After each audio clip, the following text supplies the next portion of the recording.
عمر بن زبیر عبداللہ بن زبیر رضی اللہ تعالیٰ عنہ کی گرفتاری میں کوتاہی نہ کرے گا۔ گرفتاری کے لیے فوج کی روانگی۔ عمر بن زبیر نے پہلے تو رؤسائے مدینہ میں جو لوگ حضرت عبداللہ بن زبیر رضی اللہ تعالیٰ عنہ کے حامی تھے ان سب کو بلا کر سخت تشدد کیا اور مار پیٹ کے ذریعے ان پر رعب جمانا چاہا۔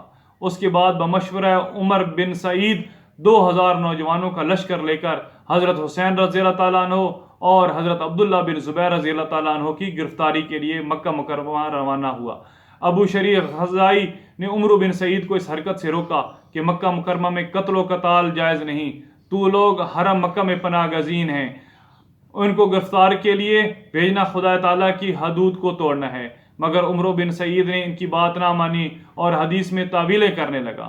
عمر بن زبیر 2000 کا لشکر لے کر روانہ ہو گیا اور مکہ سے باہر قیام کر کے اپنے بھائی عبداللہ بن زبیر کے پاس آدمی بھیجے کہ مجھے یزید کا یہ حکم ہے کہ میں گرفتار کروں، میں مناسب نہیں سمجھتا کہ مکہ مکرمہ کے اندر قتال ہو، اس لیے تم خود کو میرے حوالے کر دو۔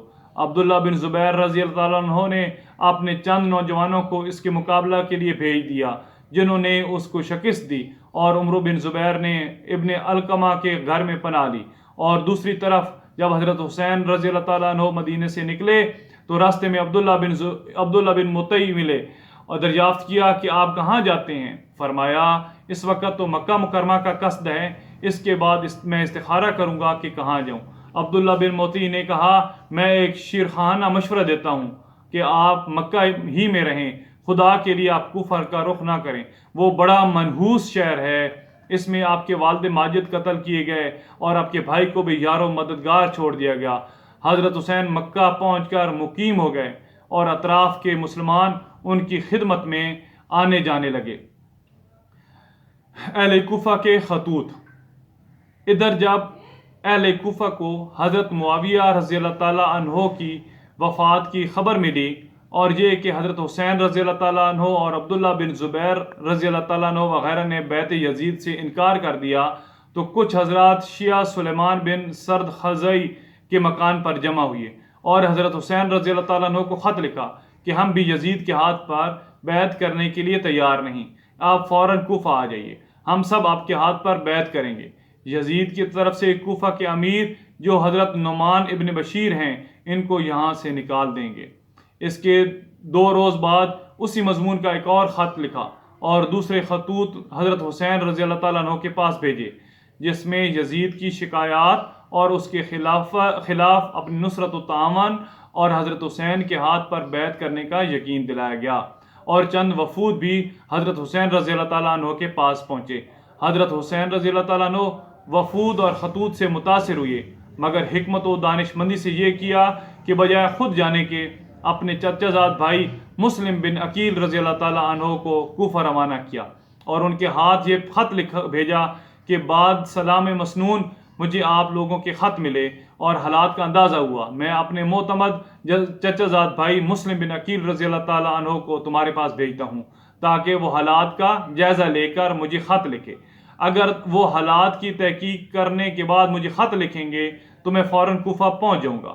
مسلم بن عقیل رضی اللہ تعالیٰ عنہ کوفہ جانے سے پہلے مدینہ طیبہ پہنچے اور مسجد نبوی صلی اللہ علیہ وآلہ وسلم نے نماز ادا کی اور اپنے اہل و عیال سے رخصت ہوئے۔ کوفہ پہنچ کر مختار کے گھر میں مقیم ہوئے، یہاں کے حضرات ان کے پاس آنے جانے لگے۔ جب کوئی نیا آدمی آتا تو مسلم بن عقیل رضی اللہ تعالیٰ عنہ اس کو حضرت حسین رضی اللہ تعالیٰ عنہ کا خط پڑھ کر سناتے، جس کو سن کر سب پر گریہ طاری ہو جاتا۔ مسلم بن عقیل رضی اللہ تعالیٰ عنہ نے چند روز کے قیام سے یہ اندازہ لگایا کہ یہاں کے عام مسلمان یزید کی بیعت سے متنفر اور حضرت امام حسین رضی اللہ تعالیٰ عنہ کی بیعت کے لیے بے چین ہیں۔ آپ نے یہ دیکھ کر حضرت حسین رضی اللہ تعالیٰ عنہ کے لیے بیعت خلافت لینی شروع کر دی۔ چند روز میں ہی سرفت کوفہ سے 18,000 مسلمانوں نے حضرت حسین رضی اللہ تعالیٰ عنہ کے لیے بیعت کر لی اور یہ سلسلہ روز بروز بڑھتا جا رہا تھا۔ مسلم بن عقیل رضی اللہ تعالیٰ عنہ نے حضرت حسین رضی اللہ تعالیٰ عنہ کو کوفہ کے لیے دعوت دے دی۔ اس وقت مسلم بن عقیل رضی اللہ تعالیٰ عنہ کو یہ اطمینان ہو گیا کہ حضرت حسین رضی اللہ تعالیٰ عنہ تشریف لائیں تو بے شک پورا عراق ان کی بیعت میں آ جائے گا۔ حجاز کے لوگ ان کے پہلے ہی تابع اور دل دادہ ہیں، اس لیے ملت اسلام کے سر سے آسانی سے یزید کی مصیبت ٹل جائے گی اور ایک صحیح معیاری خلافت قائم ہو جائے گی۔ انہوں نے ہدایت کے موافق حضرت امام حسین رضی اللہ تعالیٰ عنہ کو کوفہ آنے کی دعوت دے دی۔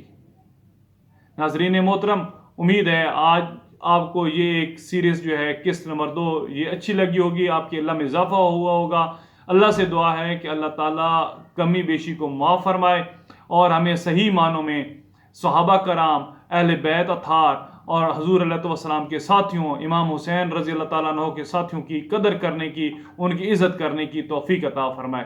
انشاءاللہ پھر اگلی قسط میں دوبارہ حاضر ہوں گے، تب تک کے لیے آپ سے اجازت چاہتا ہوں۔ اللہ حافظ۔